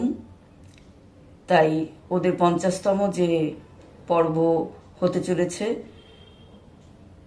আমার খুব ভালো লাগছে, অত্যন্ত সুখবর, এবং এইভাবে চলতে থাকুক। আমরা বোঝাতে চাইছি, আমরা শুধুই জানাতে চাই যে একটি মেয়ে কতটা স্ট্রাগল করছে, বা যারা যারা পড়াশোনা করছে, যে মেয়েদেরও যে কামনার অধিকার আছে, বেদেও সেই মেয়েরা কামনার অধিকার নিয়ে বলেছেন। এইগুলো আমার কাছে যেমন অজানা, সত্যি আমি জানি না, আমার মনে হয় এরকম অনেকের কাছেই অজানা, বা আপনারা জানেনও হয়তো, কিন্তু আপনারা বলতে চাইছেন। অদ্ভুতভাবে মৌ দাশগুপ্ত এই কথাগুলো বলেছেন, কিন্তু মৌদির এপিসোডে কেউ এসে নেগেটিভ কমেন্ট করেনি। বৈঠকে বৈঠকই বটে, তার থেকে প্রিয় অনুষ্ঠান কমই আছে আমাদের জন্যে, কারণ এখানে সমাজের নানান স্তরের, নানান পেশার, নানান জীবন বৃত্ত থেকে উঠে আসা মেয়েরা নিজেদের মনের কথা বলার এক আশ্চর্য বৈঠকখানা পান। আর তাদের কথা শুনতে শুনতে স্বরলিপি যে ধর্তাই দিয়ে যায়, তা সত্যি সত্যি স্বরলিপির মতো, নোটেশনের মতো এই অনুষ্ঠানের মূলসূত্রটি ধরে রাখে। সুমিতা বিথির ক্ষেত্রে আমি একটা কমেন্ট পড়েছিলাম যে হ্যাঁ বুড়ো বয়সে কামনার ইচ্ছে জাগছে। আমি আপনাদেরকে বলে দিই যে উনি যেভাবে ট্রেক করেন এবং যেভাবে ঘুরে বেড়ান, ওনার স্টাইল দেখলে আমার মনে হয় যে আপনি জীবনযাত্রা ভুল দেখলে করছেন। আপনি মনে করবেন যে ইস, মানে এরকম স্বাধীনতা কাকে বলে, মানে নিজের আমার জীবনকে মনে হয় যে বাঁচার। লোকটা ওখানে রাখবে যে যেভাবে যে স্বাধীনতার কথাটা আমরা সবসময় স্ক্রল করতে করতে ভাবি, সেটা উনি লিড করেন। হ্যাঁ একদমই তাই। তো পডকাস্টের কথা যখন স্বরলিপি আমাকে প্রথম বললো, আমি ভাবতেই পারিনি যে আমার 4 পয়সার গল্প শুনতে কেউ আদৌ রাজি হবে বলে। কিন্তু দেখা গেল বলবার সময় স্বরলিপিও আমাকে জিজ্ঞেস করলো, আমিও বকবক করতে লাগলাম, এবং তারপরে তো সেই এপিসোডের নাকি প্রচুর দর্শক। আমি ভাবতেই পারিনি ব্যাপারটা যে এরকম হতে পারে। তো পরে যখন স্বরলিপির সঙ্গে কথা বলছিলাম বসে এই বিষয়টা নিয়ে, তখন বুঝলাম যে দর্শক হবে না কেন। এক ধরনের একটা খোলামেলা আলোচনা, বিশেষ করে যৌনতা নিয়ে। এটা তো মানে মহিলারা শুনছেন, মেয়েরা শুনছেন, মেয়েদের গলায় শোনা যাচ্ছে। একজন মহিলা তিনি সোজা ক্যামেরার দিকে তাকিয়ে কথাগুলো বলছেন। এই পুরো ব্যাপারটা বোধহয় কোথাও একটা, আমি সুরসুরি বলছি না একেবারেই, অন্তত আমি কাউকে সুরসুরি দেওয়ার চেষ্টা করিনি, কিন্তু জ্ঞানের দিক থেকে, ইনফরমেশনের দিক থেকে, এবং সেটা পরিবেশনার, আমার আর স্বরলিপির যেহেতু বেশ একটা বন্ধুত্ব আছে এমনিতেই, সেই জন্য পুরো আড্ডাটা একেবারে আড্ডার মতন করে হয়েছিল, মানে প্রশ্নোত্তর হয়নি। উনি যেটা বলছেন না সেটা ওনার সম্পূর্ণ আর সত্যি কথা বলতে মেয়ে মানে একটি মানুষ, রক্ত মাংসে গড়া একটি মানুষ। সে বয়স্ক হোক বা যবে থেকে বুঝতে পারে, তাই তার সবকিছুর অধিকার আছে। আর এটা অধিকার, এটা মানে ছিনিয়ে নেব না আমরা, মানে এটা আমাদের দরকার, প্রয়োজন। সেটা নিয়েই আমরা আলোচনা করেছি এবং আরো করব, পিরিয়ডস নিয়ে করব, কারণ এইগুলোতে আমরা প্রত্যেক মাসে, প্রত্যেক দিন, প্রত্যেক মুহূর্তে এগুলো, এই যে প্রত্যেক মুহূর্তে নিজেদেরকে এরকম করে বসা, সেটা অটো হোক বা আপনারা জানেন যারা ট্রাভেল করেন, কে ধরলো, কে হাত দিল, কে কিভাবে আপনাকে স্পর্শ করছে, সেটা আপনারা বুঝতে পারছেন। এই যে প্রত্যেক দিন আমরা এত বেশি টায়ার্ড হয়ে যাই এইসব ভাবতে ভাবতে। তাই আমার মনে হয় যে আমাদের সবার এগুলো নিয়ে সচেতন হতে হবে, এবং আমরা মানুষ, মহিলার পাশাপাশি আমরা একজন মানুষ, সেটা আমরা ছিনিয়ে নেবো না, আমরা দাবি করবো। এবং আমরা এই যে রাত্রে বেরোবো না, এই যে নানা রকম আমাদের মাথার মধ্যে ঢুকিয়ে দেওয়া। আমার মনে আছে যে আমি অভয়া ঘটনার পরে আমার সহকর্মী অভিরূপ গাঙ্গুলি আমার বাড়ি এসে আমাকে একটা পেপার স্প্রে দিয়ে গেছিল এবং দিয়ে বলেছিল এটা এখন থেকে সঙ্গে রাখবি। আমি এর আগে কখনো পেপার স্প্রে নিয়ে ঘুরিনি, আমার দরকার পড়েনি। আমি তারপর থেকে কোনো না কোনো ভাবে হয়তো একা ট্রাভেল করলে আমার সিচুয়েশনটা আশেপাশে এমন তৈরি করে দেওয়া হচ্ছে এবং তৈরি হয়ে যাচ্ছে যেখানে আমি নিজে ভয় পাচ্ছি, আমার পরিবার ভয় পাচ্ছে। তুই নয়, আমার 8 বছরের মেয়ে, তার থেকেও ছোট বাচ্চারা পর্যন্ত ভীষণ ভীত সন্ত্রস্ত। আমরা সত্যি ভয়ে আছি। আপনারা লিখুন, সমালোচনা করুন, গালাগালও দিন, একটু ঠিকঠাক বানানে, একটু ঠিকঠাক ভাষায়। সুমিতা দি এটা বলতো, এটা জানা ছিল। হ্যাঁ প্লিজ, মানে সুমিতা আমাদের সাথে, মানে আমরা সেটাকে ইগনোর করলেও সুমিতা দি কিন্তু করে না। ভয়ঙ্কর দেখতে লাগে। কোনো দর্শককে করা নয়, আমরা যেটা বলতে চাইছি যে আমরা যে উদ্দেশ্যে কাজগুলো করছি, এইগুলো দেখলে বুঝতে পারছি আসলে এই কাজগুলো করাটা কি জরুরি। আমরা আমাদের সময়, সমাজ, শিক্ষা কোথাও আসলে এগোইনি। এটা আমারও মনে হয়, এবং আমার মনে হয় পিছোচ্ছে দিনকে দিন, কারণ অনেকটাই। হ্যাঁ, আমাদেরকে নিজেদের আগে ভেতর থেকে ভীষণ লিবারেল হতে হবে, তারপরে গিয়ে আমরা যতই ফিল্ম ফেস্টিভ্যাল দেখি, আমাদের অন্যরকম ছবি দেখার অভ্যেস যেমন তৈরি হয়নি, প্রায় বিষয়গুলো একই রকম দাঁড়িয়ে আছে।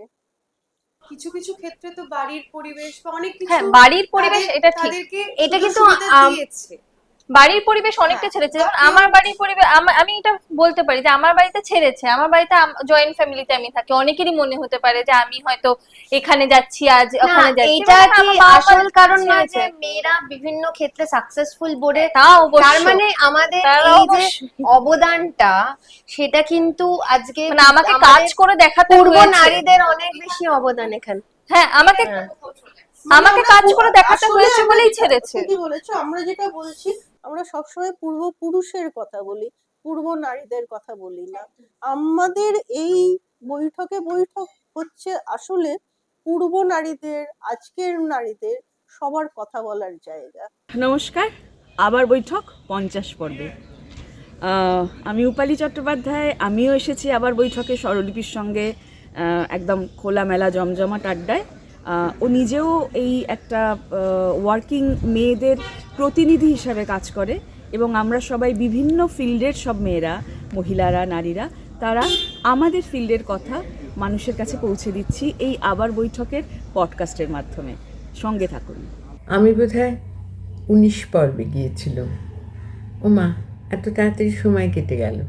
অবশ্য যাবে নাই বা কেন, কারণ আবার বৈঠকে মূলত যে আলোচনাগুলো হয় সেগুলো খুব বিখ্যাত মনীষীদের জীবন নিয়ে নয়, খুব সাধারণ চেনা চৌহদ্দির মানুষের জীবন নিয়ে, যাপন নিয়ে যে আলোচনাগুলি হয় সেগুলির মধ্যে থেকেই না অনেক রাস্তা খুঁজে পাওয়া যায় বাঁচার, অনুপ্রেরণার, আবার নতুন করে কিছু গড়ার। বানানো কথা নয়, তৈরি করা কথা নয়, অনুভব করা, যাপন করা।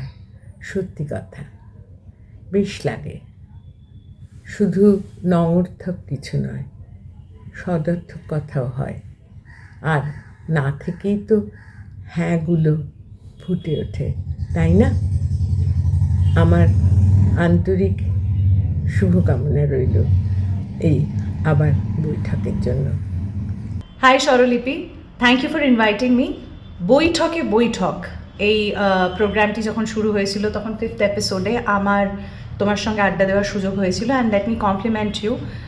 আড্ডার ছলে পেটের কথা বের করা এটা একটা আর্ট, এবং সেটাতে তুমি বেশ ভালোই পিএইচডি করেছো, এবং এত সুন্দর তোমাদের চ্যানেলটা প্রোগ্রেস করছে দেখে আমি খুব খুশি। আশা করছি এরকম আরও অনেক মাইলস্টোনস তুমি ছোঁবে, সেই জন্য তোমাকে অনেক অনেক অনেক শুভেচ্ছা। Thank you once again for having me. নমস্কার, আমি লাজবন্তী। আবার বৈঠক উইথ স্বরলিপি এই পডকাস্ট চ্যানেলটি তাদের 50তম এপিসোড পূর্ণ করলো। আর এই 50 এপিসোডের মধ্যে আমিও একটি এপিসোডে ছিলাম। স্বরলিপিকে আমি বহু বছর ধরে চিনি, ওর সাথে অনেক বছর ধরে আমি কাজ করেছি। ও একাধারে অভিনেত্রী, একাধারে বিজনেস ওম্যান, এবং এটি ওর নতুন জার্নি। আমি চাই আপনারা সবাই ওর এই নতুন জার্নির পাশে থাকুন। আর স্বরলিপি, তোর জন্য রইল অনেক অনেক শুভেচ্ছা, শুভকামনা এবং অনেক ভালোবাসা। অনেক শুভেচ্ছা জানালাম। রাজনীতিতে নারীরা কিভাবে এগিয়েছে সেটা নিয়ে কেন এপিসোড করা হচ্ছে না? আমরা মেঘনা গুহ ঠাকুরটাকে এনেছি, আমরা বাংলাদেশে গিয়ে কিছু করতে পারছি না, বলতে পারছি না, কিন্তু আমার দেশের কিন্তু রাজনীতিবিদদের নিয়ে আমি বলছি, কিন্তু মনে হয়েছিল মেঘনাদি যখন এখানে আসছে আমরা মেঘনাদি এবং 71কে ফিরে দেখি। ওই মেঘনাদির এপিসোডটাই আমাদের ওই মতামতের জায়গা ছিল বাংলাদেশের তথাকথিত জুলাই বিপ্লবের কাছে। এবছরের ফেব্রুয়ারি মাসে আবার বৈঠক থেকে আমন্ত্রণ এসেছিল আমার কিছু কথা বলার, এবং সেখানে একটা ইন্টারভিউ দিয়েছিলাম যেখানে আমি আমার বাবার কথা বলতে পেরেছিলাম, 25শে মার্চে রাতের কথা বলতে পেরেছিলাম, এবং 1971 সালের গণহত্যার কথা বলতে পেরেছিলাম। আমি তার জন্য আবার বৈঠককে অনেক ধন্যবাদ জানাচ্ছি যে পশ্চিমবাংলার অডিয়েন্সকে তারা আমার বলার জন্য, এই কথাগুলো বলার জন্য আমাকে সুযোগ দিয়েছে। আরজিকর, অভয়া, মানে যারা এসছেন তারাও বলেছেন, আমাদের রিজওয়ানুরের কেসটাও আমরা বলা হয়েছে, এবং দেবলীনা দিও মনে হয় বলেছিল ব্যক্তিত্বকে বলছে। ব্যক্তিত্বকে কেন আমি আনছি না বা আনা হচ্ছে না? আনতেই পারি, কিন্তু এরকম কোন রাজনৈতিক ব্যক্তিত্বকে নিশ্চয়ই আনবো না যাদের ইতিমধ্যেই মানুষ জেনে গেছে মানুষ হিসেবে এই লোকগুলো পচে গেছে। আজকে যদি কেউ আসেন স্বাগত, কিন্তু তাকে যখন আমি আমরা প্রশ্নগুলো রাখবো ধানতলা বানতলা থেকে পার হয়ে কামদুনি পার হয়ে আরজিকর পর্যন্ত, এই যারা বিগত জমানায় ছিলেন তারা ওগুলোর উত্তর দেবেন তো? আর যারা পরবর্তী 11 পরবর্তী তারা সেগুলোর পরিষ্কার করে উত্তর দেবেন তো? এই বৈঠক সম্পর্কে আরেকটা বিষয় আমার যোগ করার আছে, সেটা হচ্ছে যে এইখানে যেহেতু শুভজিৎ আছে, পদ্মপর্ণা আছে এবং শুরুর দিকে অভ্রও ছিল, আমাদের মোটামুটি সংখ্যাগরিষ্ঠের মনের মধ্যে একটা প্রামাণ্য চিত্র বা তথ্যচিত্র মানে নন ফিকশনের একটা ভাবনা কাজ করে। যে কোনো এই এপিসোডগুলো আমরা সেইভাবে রাখার চেষ্টা করি, হয়তো এগুলো ডকুমেন্টারি নয় কিন্তু এক ধরনের ডকুমেন্টেশন হিসেবে যাতে চিরকালের জন্য থেকে যায়। দেখতে দেখতে 50টা এপিসোড হয়ে গেল। কত লোকের কত রকম স্ট্রাগল, পথ চলা, সমস্ত কিছু শুনতে পেলুম। করে যা সরো, আরও অনেক এপিসোড করে যা। আবার বৈঠক, বহু এপিসোড, বহু অজানা সেলিব্রিটি, তাদের লড়াইয়ের কথা শুনতে শুনতে আমি মুগ্ধ হয়ে যাই। আরও এগিয়ে চলো, আরও এগিয়ে চলো আবার বৈঠক। ধন্যবাদ। হাই, আমার নাম রূপা চৌধুরী। আমি আবার বৈঠকের পডকাস্ট চ্যানেলে এসেছিলাম। তো এই চ্যানেলটিতে এসে, এই পডকাস্ট চ্যানেলটিতে এসে আমার ভীষণ ভালো লেগেছে। আমি মনে করি এটি এরম একটি জায়গা, এরম একটি প্ল্যাটফর্ম যেখানে আমরা সবাই নিজেদের মনের কথা খুলে শেয়ার করতে পারি। অনেক অনেক শুভেচ্ছা স্বরলিপিদি এবং তার টিমকে এরকম একটি প্ল্যাটফর্ম আমাদের সবার জন্য তৈরি করার জন্য। বৈঠকে স্বরলিপির সঙ্গে আড্ডা মারতে মারতে আমার নিজের লেখা একটা পাঠ করার কথা ছিল, সেইটা তখন হয়নি, ওটা জমিয়ে রেখেছিলাম 50তম এপিসোডে পাঠ করে শোনাবো বলে। আশা করি আরও অনেক 50 আসুক। আমি আমার ছোট্ট লেখাটা পড়ে শোনাই। দুপুরবেলাগুলোর একটা মানিয়ে নেওয়া গন্ধ থাকে, বহু বছরের সয়ে যাওয়া গন্ধ, গ্লানি ধোয়া সাবানের কিংবা তাপে পুড়ে যাওয়া বেগুন ভাজার গন্ধ। রাস্তা দিয়ে গেলে চারিপাশে কীরকম যেন একটা সংসার হাওয়া বয়। আমি আদমের সেতু বাঁধতে থাকি, পায়ে পায়ে এগিয়ে যাই দুপুরের ঠিক মাঝখানে, যেখানে রোদ পড়ে ছায়া পড়ে না। দেখি ধনেপাতা ঢাকা ঝোল ডাল, দেখি কানকোয়ে আঁশ লাগা মাছের কঙ্কাল। এইটা কিন্তু আমাদের এই পডকাস্টগুলোর একটা অন্যতম বৈশিষ্ট্য। আর আরেকজনের কথা বাদ পড়েছে, তুমি বলো। আমরা একজনের কথা বলতে ভুলে গেছি। হ্যাঁ, গার্গিদি আমাদেরকে অনেক সাহায্য করে লেখার বিষয় এবং হ্যাঁ শাড়ি দিয়ে। এবং আমার অনেক বন্ধুরা, এখন আমি আমার একটা বন্ধু পিয়া, তার শাড়ি পরি মাঝে মাঝে, তার বাড়ি থেকে হামলে পরে নিয়ে আসি। তো আমি জানি I am good in sari, তো তার জন্য আমি ডকুমেন্টারির লোক নই। যাই হোক, আপনাদের হিসেব অনুযায়ী আমি একজন অভিনেত্রী এবং ভেবেছিলাম, আমি এত কিছু নিয়ে ভাবিনি, আমি শুধু কথা বলার জন্য প্রজেক্টটা ভেবেছিলাম, কিন্তু তার যে এত আমাদের ওই সময় অভয়া আমাদেরকে খুব বিশুদ্ধভাবে কিছু ভাবিয়েছে, এখনো ভাবাচ্ছে। আপনারা ভাবছেন হয়তো থেমে গেছে, আসলে আমরা কথা বললেই বুঝতে পারি ভিতরে ভিতরে কেউ বলেনি। হয়তো যতদিন বাঁচবো এটা কোনোদিন ভুলবো না এবং ভুলতে চাই না, এটাই আমাদের জেদ, ইচ্ছে যে ভুলবো না। পরের প্রজন্মকে যেন একটা সুন্দর পরিবেশ প্রদান করতে পারি, যাতে তারা কিছুটা হলো নির্ভীক হয়ে কি বলবো, যে গলা উঁচু করে মানুষ হিসেবে মানুষ হ্যাঁ হিসেবে বাঁচবে। এবং যার জন্য আমরা এই 50তম এপিসোডেও কিন্তু বারবার আমরা অভয়ার কথা তুলে এনেছি, এই কারণেই, কারণ আমরা ভুলতেও দিতে চাই না।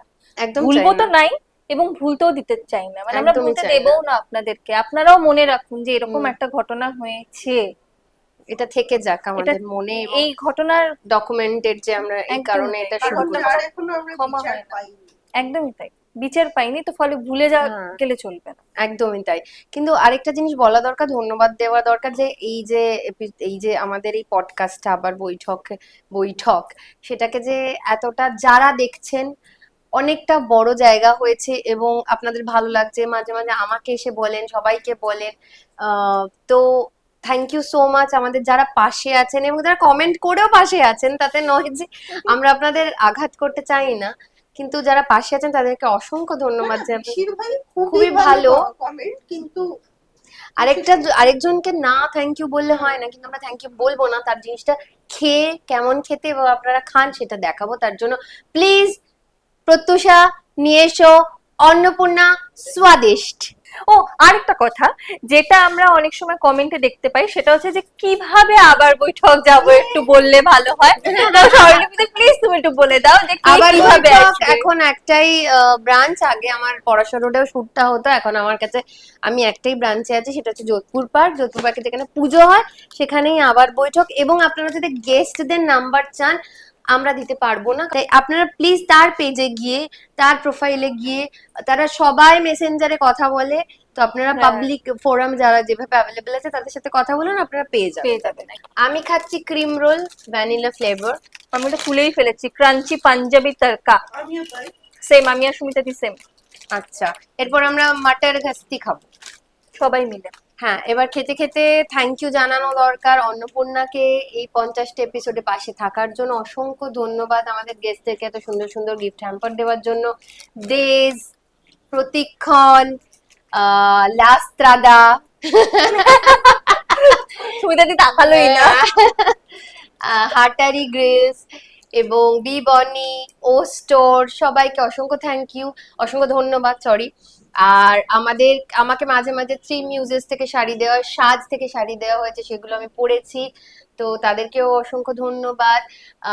আর আমাদের যারা আবার বৈঠকের টিম, যারা পিছনে থেকে প্রচন্ড অত্যাচার করি আমরা সারা দিন ধরে, এটা এনে দাও, ওটা খাওয়াও, এটা করো, এবং একটা কিন্তু ওরা খুব ভালোবেসে এবং পাশে থেকে, এই যে আমরা কিন্তু পুরুষ বিদ্বেষ নই, এটা বলে নেওয়া দরকার। আমার কিন্তু সব স্টাফেরাই কিন্তু পুরুষ, সেখানে দাঁড়িয়ে কিন্তু ওরা আমাকে খুব ভালোবাসে এবং আমার টিমকে খুব সাপোর্ট দেয়, ওদের ছাড়া আমি পারতাম না। অভিষেক, ওইদিকে সুজিত, শান্তিদা, যারা যারা আছে আরো অনেকেই আছে, তাদের দীপ, কার্তিক, অসংখ্য ধন্যবাদ সবাইকে। এবং পাশে থাকার জন্য আরো অনেকে আছে, এদিকে শুভজিৎ আছে, স্নিগ্ধা, প্রত্যুষা, সুনয়নদা আমাদের এত সুন্দর সুন্দর ছবি দেখতে পাচ্ছেন, সুনয়নদা আছে, এবং কাব্য এখন আমাদের ডিজিটালে যে পোস্টগুলো করে, অসংখ্য ধন্যবাদ। আমার যিনি ইনভেস্টর, তার নাম আমি নেব না, সে বারণ করেছে, তাই আমি তাকে বলছি, তার নাম নিচ্ছি না, তাকে অসংখ্য ধন্যবাদ। যতই বেসুরে হোক আমরা গানটা গেয়েই ছাড়বো। ভীষণ আপত্তি জানাবে তো তা? হ্যাঁ, মোটেও জানাবে না। তোমার মনে হয় লোকে কি বলবে, আমি জানি ঋতুপাদি কিছু আপত্তি জানাবে না।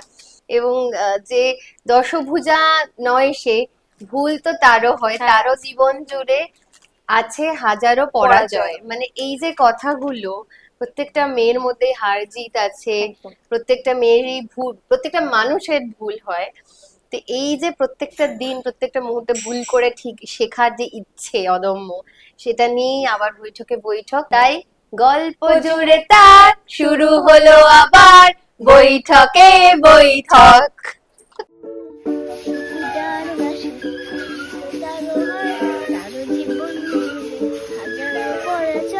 তবুও তার পথে থামার প্রথা নেই, আগলে চাই সরে চলার খেয়ালে, সীমানা ভোলায় জানা সেই